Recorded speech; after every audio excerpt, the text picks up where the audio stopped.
Jaiotako haurren kopuruak gora egin zuen pasaden urtean Euskal Autonomia Erkidegoan. Ez ordea Nafarroan. Espainiako Estatistika Institutuak asteazken honetan ezagutaraziriko datuen arabera, 2025ean 13.354 jaiotza izan ziren Araba, Bizkaia eta Gipuzkoan. 2024an baino 484 gehiago. Nafarroan berriz, 4.529 haur jaio ziren lehen urtean, 2024an baino 39 gutxiago.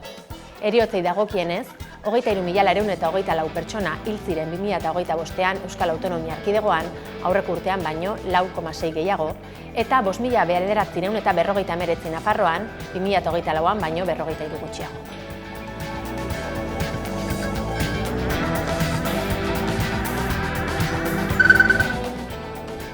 Hamaika gizarte eragilek eta herri mugimenduk egin dute bat datorren martxoaren 17ko greba orokorrarekin. Alor ezberdinetako taldeek babestu dute Hego Euskal Herrian gutxieneko soldata propioa izatea aldarrikatuko duen lanuztea. Besteak beste, Euskal Herriko mugimendu feministak, OPA Herri Plataformak, Ernaik, Euskal Herriko Etxebizitza Sindikatuak edota Euskal Herriko pentsiodunen mugimenduak erakutsi dute deialdiarekiko euren atxikimendua.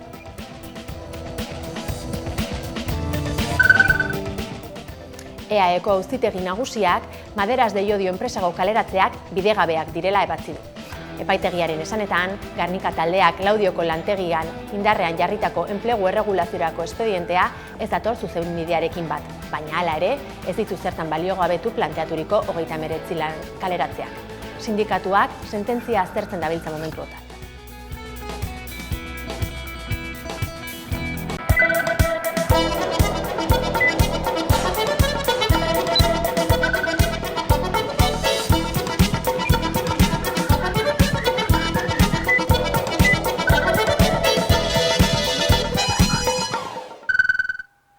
Gabon guztioi eta ongi etorri otsailaren 18ko albistegira.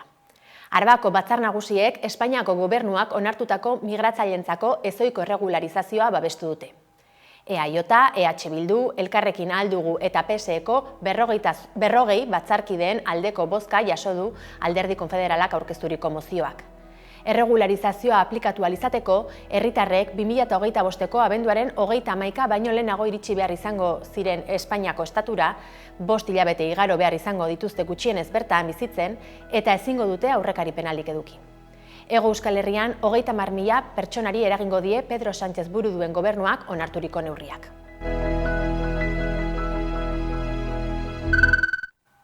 Eusko Jaurlaritzaren datuen arabera, 2021etik gutxienez 10 heriotza ez natural jazo dira EAEko espetxeetan. Nafarroan berriz, beste 10, Iruñeko kartzela 2012an zabaldu zenetik. Salaketa elkartearen arabera horietako asko ekidin zitezkeen. Hona hemen, Maite de Felipek egoera honi buruz eginiko analisia. Otsailaren lehenengo astean Zabaian preso bat hil zela ezagutarazi zuen Salaketa Arabak. Elkarteako hartarazi zuenez, kartzelako osasun arreta eskasa, azalekoa, berandua eta eskuratzeko zaila da. Izan ere, salatu dutenez presoak jada birritan edo 3 arreta eskatu zuen, baina arduradunek gelak ireki arte zain egoteko agindu zioten.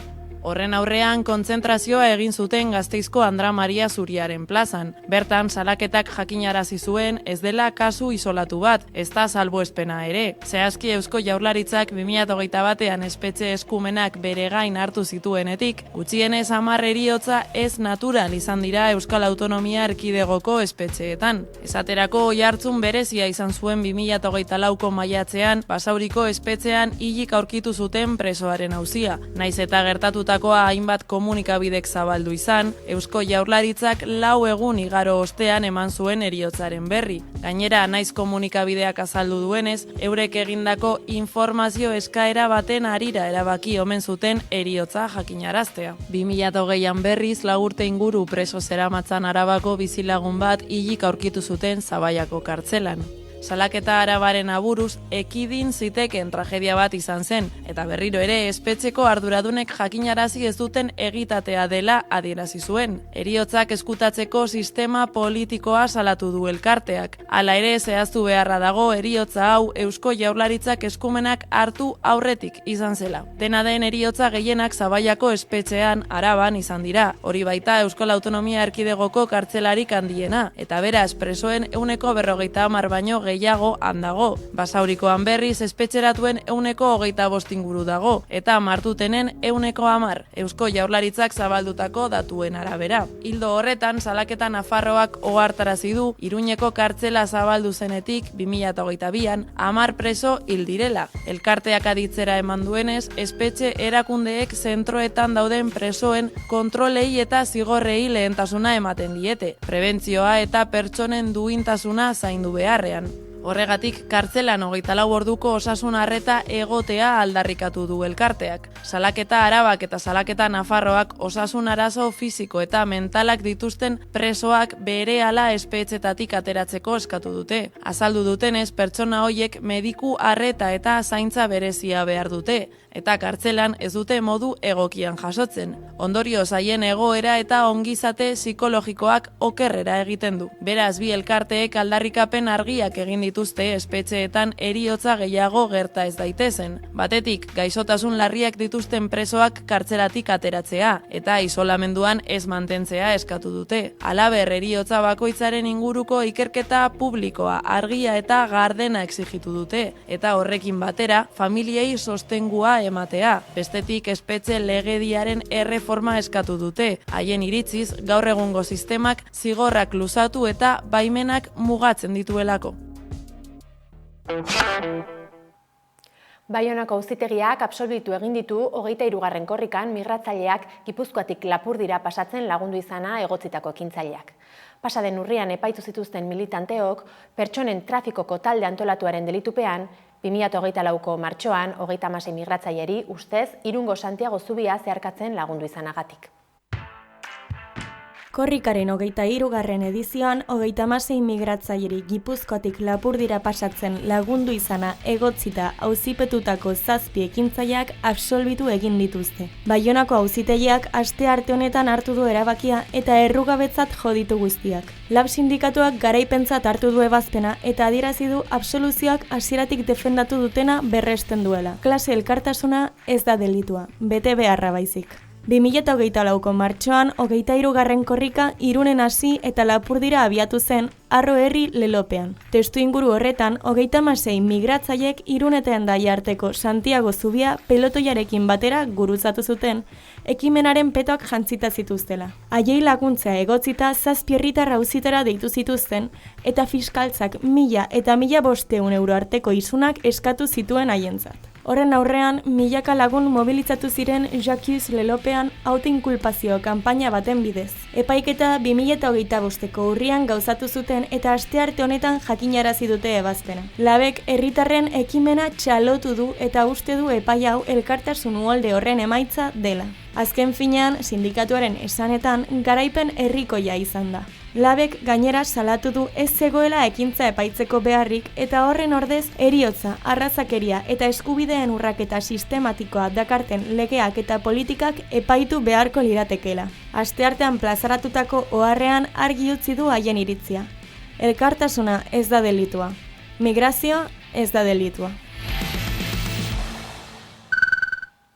Aurtengo korrikari dagokionez, egingo duzuen kilometroa badakizue, gogoratu dagoeneko gure webgunean bideoa erreserbatu dezakezuela. Sartu amaika.eus/24 korrika atarian eta ez galdu zuen aukera. Eta Eusko Jaurlaritzak haur, nerabe eta familien 5. plana onartu du. Honen bitartez, 871 milioi euro bideratuko ditu talde hauei laguntzeko asmotan. Hala, EAEko gobernuak familia proiektuak sustatzeko baldintzak sendotu eta haurren zein nerabeen ongizatea egonkortu nahi ditu 2026 eta 2030 urteen bitartean. Eusko Jaurlaritzak 871 milioi eurotik gorako inbertsioa onartu du astearte honetan familiei, haurrei eta nerabeei laguntzeko. Gobernu Kontseiluak berretsi du familia, haur eta nerabeei laguntzeko 5. plana. Proiektuak 17 trakzio neurri berritzaile eta 78 ekintza osagarri jasotzen ditu. Plana hainbat hilabeteetan zehar familien kontseiluak eta Euskal Autonomia Erkidegoko haur eta nerabeen kontseiluak egindako lanaren emaitza da. Datozen 4 urteetan indarrean egongo den planak 10 helburu estrategiko ezarri ditu. Besteak beste, Araba, Bizkaia eta Gipuzkoako familia proiektuak garatzeko baldintza egokiak sortzea, gurasotasun arduratsua sustatzea eta haurren haurren zein nerabeen ongizate fisiko eta emozionala indartzea aurreikusten du. Aurreko planarekin alderatuta, Jaurlaritzak politika publikoen zeharkakotasuna eta erakundeen arteko koordinazioa sendotu ditu. Neurri nagusien artean, seme-alaba bakoitzeko hilean 200 euroko zuzeneko laguntzen epean luzatuko dute. Halaber, guraso bakarreko familiantzako berariazko dekretua martxan jarriko dute. Sexu indarkeriaren biktima diren adingabeei arreta integrala eta espezializatua eskaintzeko zerbitzua abian jarri dute eta behatoki berri bat sortzea ere aurre ikusi dute haur nerabe eta gazteak artatzeko. Jaurlaritzaren arabera, eraldaketa sozial sakoneko garaia da, familiak gero eta anitzagoak dira. Errealitate berri horiei erantzuteko, familia eredu berriak aztertu ditu eta plan berriak aniztasun hori kontuan hartzen du. Inauterietan murgildu ziren atzo Altsasuko kaleetan. Bertan izan zen 11 herritarrei ospakizun honi buruz galdezka.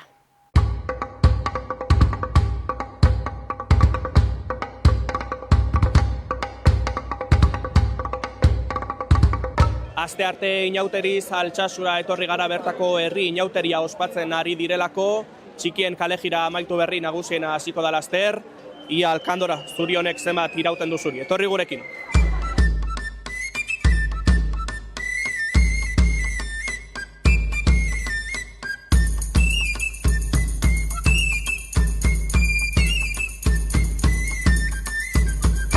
Altsasuarrak? Bueno, ni bai. Bai. Bai, Altsasora. Bai, baina lakuntzan bizi gara. Galdakotik gatoz, Bizkaitarrak, Santurtzikoak gara. Ni markineku da oiale muskizeku. Haupa Bizkaia, Altsasuko gaude, baina haupa Bizkaia. Nongoa? Ingurukoa.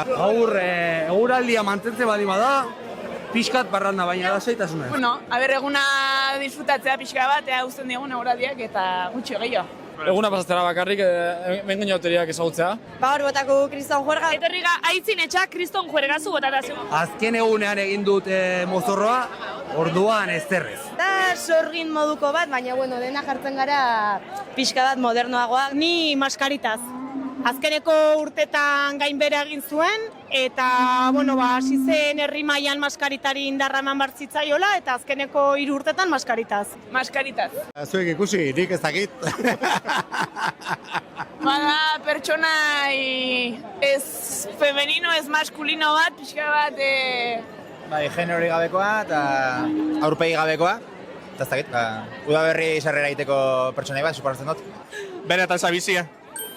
Oso benetan, Gabiz. Eskerrik asko. Berdi!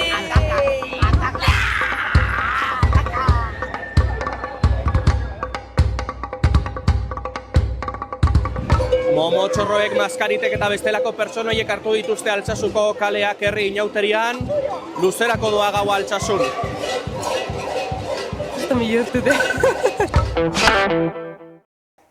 Gaurkoan, giza eskubideak izango ditugu hizpide platoan. Izan ere, gatazkak eta tentsioak gora egin duen nazioarteko panorama honetan, giza eskubideek mehatxu ugari esaten dituzte munduko txoko ezberdinetan, eta egoera konplexu hau hobeto ulertzeko gonbidatu dugu gaurkoan, Edurne Etxebarria, Amnesty Internationaleko ekintzailea. Eguerdion? Eguerdion. Mila esker, gonbidapena onartu izanagatik. Ba, izu hori. Zaila izango da hau deskribatzea, baina argazki orokorra egin baldin badezakegu, nolako izango litzateke giza eskubideen argazki orokor hori mundu mailan? Ba, berez argazki egitea zaila ez da argazki polita. Hori bai, aurreratzen dut hasteko. Pila bat gatazka daude indarrean orain munduan, egoera oso okerra da eta gainera gure iritziz okerrerantz egiten da bil gatazka hori. Bai, batzuk aipatzearren dano daukagu, bai, oso presente Gazan gertatzen ari dena, bai, Palestinan gertatzen ari dena, bertako genozidioa bai, oso presentea izan da hainbat edabideetan, baina hor jarraitzen du eta horreri abotza ematen jarraitzen diogu. Gero emakumeen egoera munduan oso eskasa da, batez ere gatazkan dauden herrialdeetan, gero hitz egingo gustatuko litzaidak hitz egitea Afganistan eta Iranen inguruan, autoritarismoaren gorakada itzela, nabaritzen ari gara, batez ere Trump Estatu Batuetako presidentearen eskutik. Eta gero, gure betiko borrokak edo heriotza zigorra, gure betiko borroka bat izan da bai, gaur egun oraindik 54 herrialdetan indarrean dagoena, eta azken urtean 1500 hildako eragin zituena, ez? Eta gero hor badago ere klima aldaketa, teknologia berriak, nola erabiltzen ditugun, nola kudeatzen ditugun, eta gero guretzat importante diren defendatzaile horiek, giza eskubideen defendatzaile horien aurkako errepresioa gero eta handiagoa dela. Hori mundu mailari dagokionez, gurera etorriz gero Euskal Herrian nolakoa litzateke argazki orokor hori? Bueno, guk erakundetik Euskal Herrian urrengo gaiak edo jorratzen ditugu, bai. Lehenengo eta behin daukaguna da eta gasarekin lotura daukana, CAF enpresarena da, bai. CAF enpresa Beasainen dagoan enpresa bat da, bai, eta enpresa hori Israelen egiten ari da tren arina deitzen diotena, bai. Zer gertatzen da? Israelgo gobernuak egiten duen lizitazio bat dela, CAFek lizitazio hori hartu du, eta tren hori eraikitzen ari da Jerusalen, mendebaldeko Jerusalenetik ekialdeko Jerusalenera. Kontua da, ekialdeko Jerusalen dela okupazio ilegal bat, bai? Israelek bertan egindako okupazio ilegal bat. Orduan, guk ikusten dugu CAF enpresa hori laguntzen ari dela Israelgo estatua okupazio ilegal horretan. Eta horrek azkenen eragina dauka palestinarren bizitzan, palestinarren ongizatean eta genozidio horren egiketan batez ere. Orduan hori bada egiten ari garen borroka bat. Birritan egon gara beraien juntan, akziodunen juntan, azalpenak eskatzeko eta euren kontratua bertan bera usteko, baina beraien aldetik ez dago horretarako asmorik. Bigarren puntu bat edo migrazioarena daukagu, bai? Eta migrazioa hainbat aspektutan ikusten dugu. Ez bakarrik migranten egoera hemen Euskal Herrian, ez bada adibidez, iparraldeko mugan gertatzen ari dena. Iparraldeko mugan batez Irunen, bai? Justu Irun eta Hendaia hor pasoa dago zubi horretan, 9 hildako egon dira. Ahalegindu direnean pasatzen, Euskal Herriko mugatik Frantziara. Eta hori da azkenean bizitza hobe baten bila doa zelako, bai, eta azkenean poliziak atzetik joaten dira, ez daukate nondik ihes egin, uretara botatzen dira eta hitu egiten dira. Eta horren arira ere badago segurtasun indarrek nolako indarkeri instituzionala eta arrazakeri instituzionala egiten duten pertsona hauengan. Adibidez, orain dela urte pare bat, ez dakit gogoratuko duzuen, Irungo ertzaintzak, bai, ertzaintza buruak esan zuen sarituko zituela bere agenteak migranteak atxilotzeagatik, jai egunekin. Bai, eta hori azkenean arrazakeri instituzionala da eta oso larria da guretzat.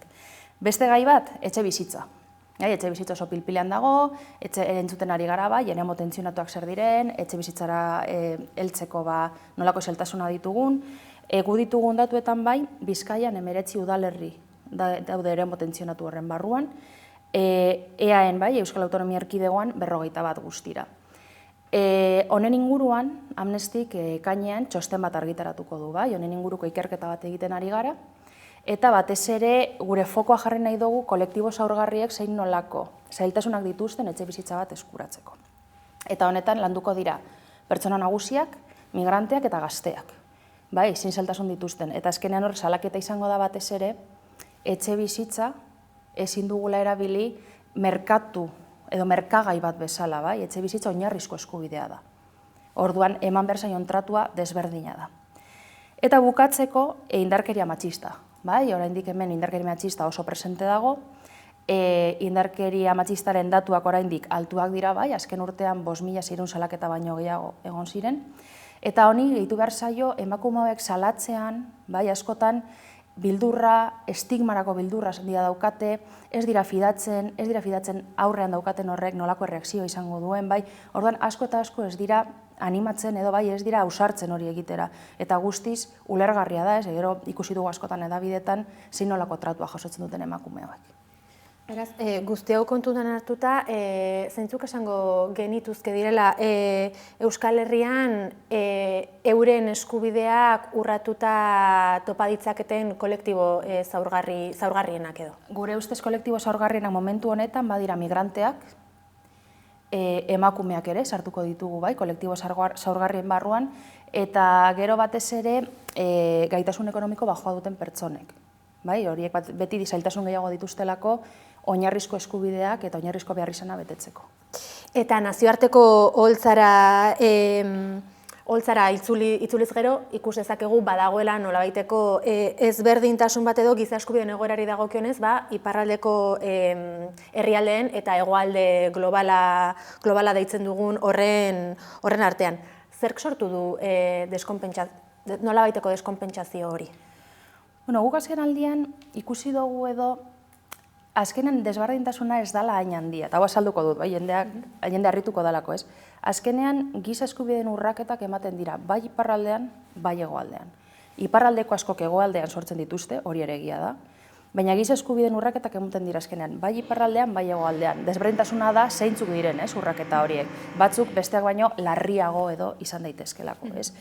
Adibidez, lehen aipatu dugun Gazako genozidioa. Gazako genozidioa guztiok ezagun dugu zein den egoera, eta horren inguruan, oraindik amnistia lantzen ari da, eta orain dela gutxi atera du txosten txikitxo bat, azaltzen zein den pertsona nagusien egoera Gazan. Bai, askotan herrialde bezala hartzen ditugu, edo bai, kolektibo bezala hartzen ditugu, baina, klaro, bertan badaude emakumeak, umeak, pertsona nagusiak, gaixoak, bai, eta azkenean kolektibo zaurgarriak dira egoera oso zaurgarri baten barruan. Orduan hor ikusi da pertsona nagusiak bizitzen ari direla osasun krisi oso handi bat. Blokeoa dela eta ez dira medikamentuak bertara sartzen, elikagaiak ere oso urriak dira, eta higienerako sarbidea ere oso eskasa da. Orduan pertsona nagusi horiek bereziki zaurgarriak dira, bai, genozidio horren barruan. Guretzat ere hegoaldean gertatzen ari den beste kontu bat oso larria dena da Iranen eta Afganistanen gertatzen ari dena, eta da emakumei nolako trato ematen zaien gatazkan dauden herrialdeetan, bai. Aipatzearren Afganistango kasua, bai, talibanak sartu zirenetik Afganistanen berez herrialde osoak izan du atzerakada bat, bai, galera herrialde osoarentzat izan da, baina emakumeentzat bereziki. Zergatik, bertan sartu zirenetik emakumeek eskubide guztia galdu dituztelako. Orain beraiek daukaten eskubide bakarra da etxean egotea. Eta isilik bada, hobeto. Bai, hori izan da, janskeran burka eraman behar dute. Ja, ez da beloa edo ez bakarrik burka eramateko eskubidea daukate. Etxetik atera nahi badute gizon baten eskutik izan behar da. Bidaia egin nahi badute gizon baten eskutik izan behar da. Ez daukat eskubiderik autobusa, taxia, trena hartzeko. Bai, guztiz atzeraka da, ezin dute lanik egin. Lehen hezkuntza bukatzen dutenean eskolatik ateratzen dituzte. Eta azkenean, gatazkan dagoen herrialde horretan, emakumeak eta umeak dira kalte gehien, bai, jasatzen direnak. Emakume eta neskato horiek. Iranen gauza bera gertatzen ari da, bai. Iranen oraintxe bertan gatazka dugun herrialde bat da, eta ezin dugun azken urraketako bat izan da interneterako sarbidea bertan bera gelditu dela, bai, ez daukatela bertako herrikoek interneterako sarbiderik. Hori beraientzat kalte bikoitza da, ezin dute informazio hori jaso kanpotik, baina ezin dute beraien egoera transmititu. Bai, informazio guztia gobernuaren esku da oraintxe bertan. Eta horrek itzelesko kalte egiten die bertakoei. Esan dugun bezala, gatazka ugari daude tamalez martxan munduko txoko ezberdinetan, baina egia da batzuk, beste batzuk baino gehiago agertzen direla medioetan. Aipatzearen zeintzuk izango lirateke medioetan horren beste agertzen ez diren gatazkak batzuk aipatu dituzu agian Afganistan, Iran, besteren bat horrela azaldu nahiko bazenu, edo inguruan sakondu ere. Egia da, guretzat danak direla aiztutako gatazkak. Bai, uste dugulako ezaiela behar besteko arreta hori jartzen.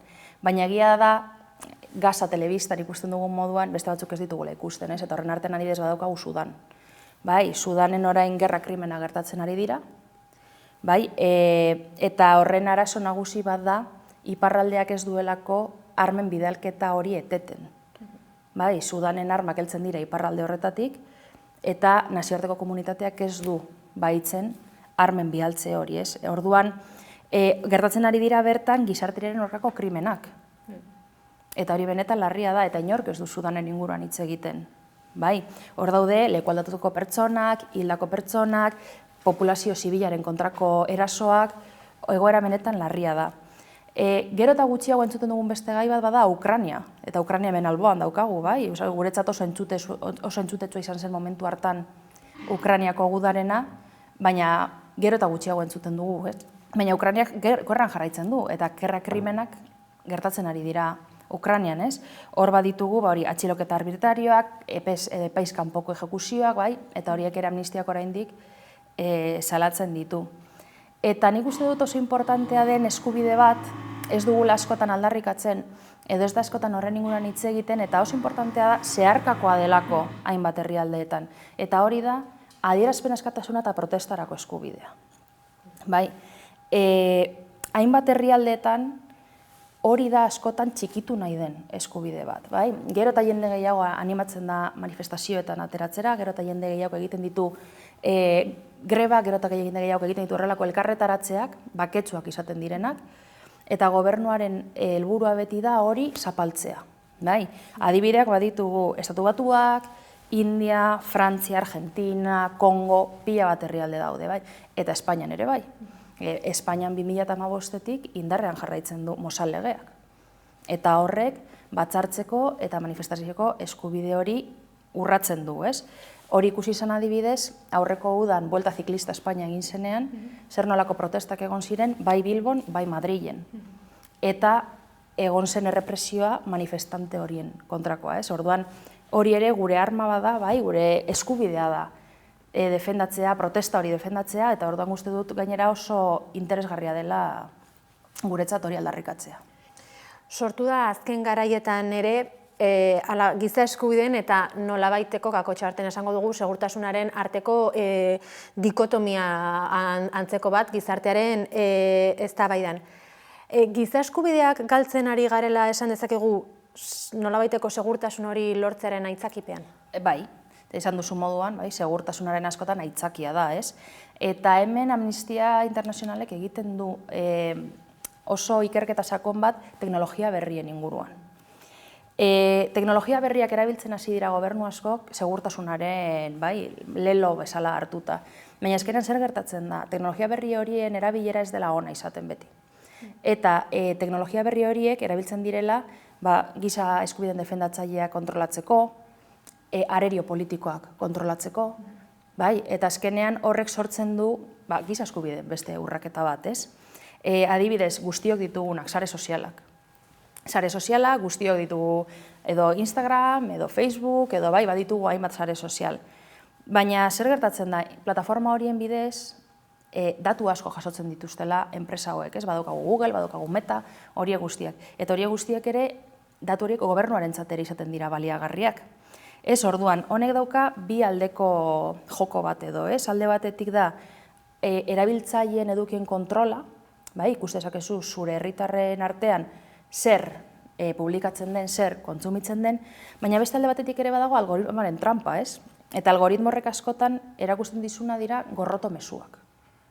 Eta horrek eragiten du kontzientzia aldaketa bat kontsumitzaile horren ikuspegian. Eta hori uste dugu oso importantea dela azkenean gorroto mezuaren bidez eta buloak eta ere zabaltzen direlako. Orduan, segurtasuna ez da beti aitzakia, segurtasuna dagoen leku batzuetan justiziak alde egiten du. Zuen lan eta ekimenen pendiente jarraituko dugu, gaurkoan hemen utziko dugu elkarrizketa, Edurne-Etxebarria, mila esker Amaikara etortzeko talte hartu izanagatik. Zuei, eskerrik asko. Mila esker zuri. Eta gaurkoan, Maskak taldearen 24 abestiarekin emango diogu amaiera albistegiari. Gogoratu Amaikaren webgunea eta sare sozialak eskuragarri dituzuela informazioa zabaldu nahi izanez gero. Mila esker zuen arretagatik, ondo izan eta bihar arte. Asirik gazterik lana eta bilduz daramana bizka gainean eramanez